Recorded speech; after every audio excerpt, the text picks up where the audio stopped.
Shane Jones is on the line with us right now. Shane, welcome to the platform. Kia ora. Greetings after 21 days of existence. Kia ora. Hey, you weren't the first NZ first guy, though. Yeah. No, I've been well and truly put in my place in that regard by the Rangatiras, relations. No, Winston beat you, Shane. Hey, I just want to ask you, because we had Winston on this morning with Sean, right? And Sean asked him straight up about the media fund and the 55 million and all that. And people have been saying, there's nothing in that, no dots to join there. But Winston basically said, yes, that's exactly what they were doing. They presented it to us, and we said no. Basically confirming it. I mean, you got anything to say about that? Oh, no, Winston's absolutely correct. He was a lot closer during the period of time when we were in Cabinet together to the ebb and flow of that debate. But inevitably, we linked the allocation of that money to a narrative that was going to be driven by the Greens and the Labour Party, and we thought, we don't want any part of that. What sort of reaction was there when you kind of said, nah? Well, I think there were some solid reasons as to why Winston and our caucus adopted that position. I don't recall all of the debate. You need to bear in mind, after COVID struck in 2020, and then most MPs went home, Jacinda and Grant, they developed a base down at the Molesworth bunker and Corey Street bunker. So a lot of the ordinary contact that had been happening, as is the case with politics, when you're bumping into people all the time, you not only hear them, you look at body language and you are able to ascertain tone. That was all severed, and a hell of a lot of the COVID funding and the COVID orientation, really it happened at the level of Grant and Jacinda, and I was kind of out to the side. And that really sowed the seeds at the end of the day for a less than spectacular result for New Zealand First at the last election. Interesting. All right, to the subject we've got you on to talk about, and that is the growing, it is growing, isn't it? It's been going a long time, influence of China in, as someone described it, our backyard. Is that an insult to say that, first up? Well, the Aussies have their own type of vernacular.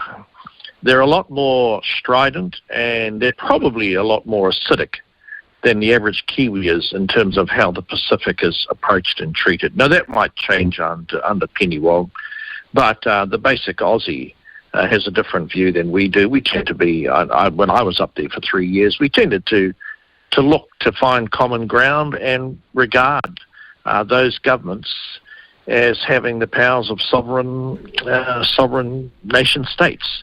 So I myself never bothered to use that term, although I did see a lot up there that was capable of bringing me out in sort of emotional boils, not the least of which is how the fisheries was being managed. Yeah, so what was that experience like for you? Well, it's a privilege to work in that kind of role, and obviously I work very closely with Murray McCulley and John Key to a lesser extent, but Murray McCulley, and it gave a brilliant insight as to what were the geopolitical forces that were beginning to emerge with more visibility and prominence in the Pacific, and no one should doubt that the Chinese expansionism is designed to secure options on natural resources and minerals and to advance their own interests, because after a long period of time in isolation or struggling with their own bout of colonialism at the hands of the British, they believe that destiny has arrived for them. Right. So if we were to chart China's sort of activities in this part of the world, I mean, they've been fishing around for a long time, right? How far back does that go? Well, they were latter entrants into the pelagic fishing industry.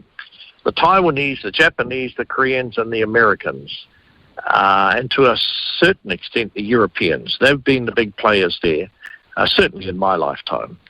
Now, China, however, because of their ability to subsidise the cost of fuel and subsidise the construction of vessels, are now riddling the Pacific, certainly in the high seas, with fishing activity and fishing vessels. But at a greater level, mate, there's a lot of rare and precious minerals in the domain, for example, of the Cook Islands and other areas throughout the Pacific. And I think China worked out a long time ago that there was going to be a boondoggle in respect of electric cars, and I don't want to get into that topic at the moment, but those cars require a hell of a lot of rare and precious metals, and they are not the environmental panacea that everyone thinks they are. So I'm a doubting Thomas about this notion that everyone should trade in their old Toyota and get an electric bike. I'll never agree with that. Yeah, because effectively what you're saying is that drives that sort of activity that you're describing, which is not necessarily a positive thing. Yeah, you won't hear the Greens or the aficionados of electric bikes talk about the downsides, but this notion that the combustible engine's about to die in a very short period of time is both wishful thinking, and it shows how shallow a lot of the thinking is amongst the current politicians. If they come for my Volvo, watch out, I tell you. Anyway, now, the latest moves that we've been hearing about, was it a surprise to you that the Solomons had done a deal like the one that was announced? Well, I wrote about it recently, and there's one thing we must never overlook, that the Solomon situation with President Sogavare is as much about him securing his personal political future. He has ascertained that the Chinese represent a chance for him to cement his government and his power against his opponents. Now, the perverse thing was, recently they had a riot up there, as you possibly know, and at the height of the riot, there was a lot of destructiveness in the Chinese end of Honiara, not a particularly large area, however, they are important wholesalers and warehouses, etc. The Australians and the Kiwis were up there, arguably restoring order at the invitation of President Sogavare, Prime Minister Sogavare, but our soldiers didn't know that he'd quietly already negotiated a secret deal with China. And then I said, and I think that shows, number one, how bad the failure is of our intelligence. I was going to ask you, where does GCS or whatever they are, weren't they sitting there at their listening posts? Yeah, you'd have to imagine that either they knew and the Naya Mahuta chose to ignore them. She is a very, very stony-hearted politician and unwavering in her approach about those things that she holds near and dear. But it's, in my view, a major failure. Either the Aussies didn't know or they were so distracted that they underestimated the Prime Minister of Solomon Islands. So he has chosen this Chinese association. And look, there's nothing wrong with governments negotiating with China. I mean, New Zealand and China cooperated to put in the water sanitation system 8 to 10 years ago in Rarotonga. But it's when you introduce the notion of a military base or a military angle, then the pressure and the fear goes up, because that changes the entire geopolitical equation. Well, based on history, you have to assume that could be in the thinking of the Chinese. If I was the Chinese, I'd be thinking about that at long term, right? Well, given that Nanaia has never been to Honiara, who would know? All right, now Samoa has received the Chinese quite well as well. What do you make of that?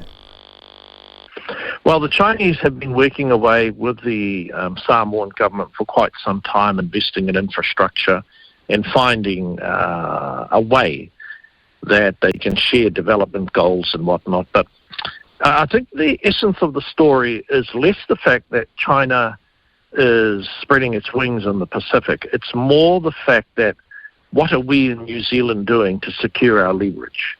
What are we actually doing on the ground that is going to make a difference so that the Pacific Island nations continue to regard us as a source of dependability and as an honest broker? And in my view, because this vacuum has emerged as a consequence of Lanaya, you can blame COVID, whatever, but everyone's on Zoom, everyone's on email, everyone's on text, everyone's on a cell phone.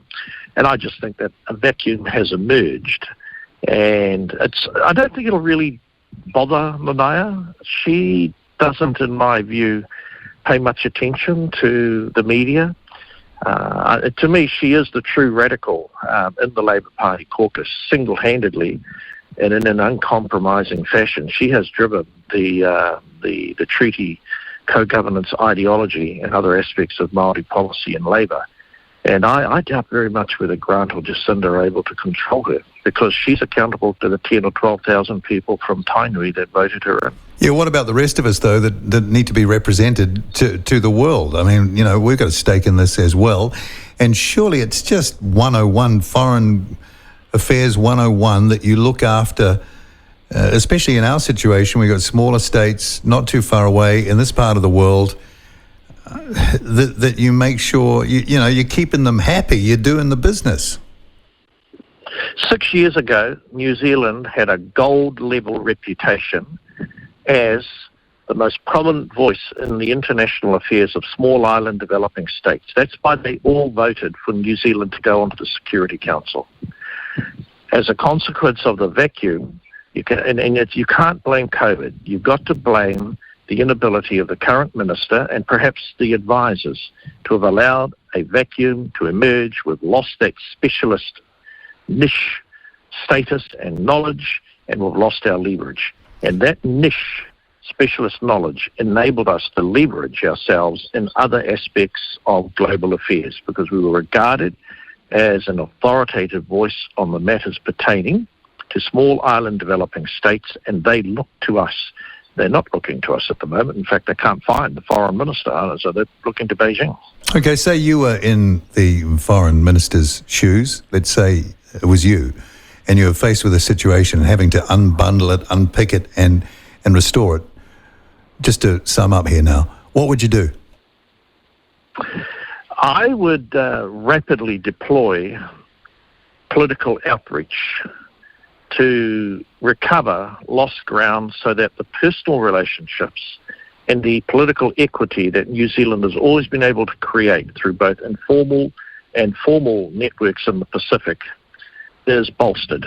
And then I would invert our immigration approach to labour shortages by favouring those countries who are capable of delivering at short order migrant labour, sources of labour for different industries to come to New Zealand, because the common people, they're not the ones being captured by the Beijing dragon. That's largely a game played by the elites, including the Prime Minister of Solomon Islands. The garden variety common Pacific whānau, they're simply looking for practical steps that improve their lives, and remittance income is a very good place to start. Secondly, when we spend money up in the Pacific, I always felt after my 3 years up there, they're looking for concrete, hard assets that will generate benefit well into the future. Murray McCully built an airport. Murray McCully built roads. Now, that might not be quite within the thinking of our foreign affairs people, but the less we hear from cable writers and the more practical people we have working in the Pacific who know how to fix things, make things, and maintain relationships, not just with the elites, but the broader community, the better New Zealand will be. And we're not going to have that, sadly, for as long as Nanaya Mahuta is overloaded. She's driving the three waters. Well, she's actually holed the Labour waka below the waterline. They just don't realise it yet. And secondly, she's really in the situation that Phil Twyford was in. Poor old Phil Twyford had the burden of transport policy and the burden of housing policy, and they weighed him both down to the point that he sunk. I don't think they'll sink Nanaya because she beats to a different drum, but has every prospect of sinking Labour. Wow, some common sense. Thank you so much, Shane, for making a bit of time for us this afternoon, and welcome to the platform. Kia ora, bye-bye. Okay, have a great day. Shane Jones, speaking about, the Pacific and his other comments. You heard them here on the platform.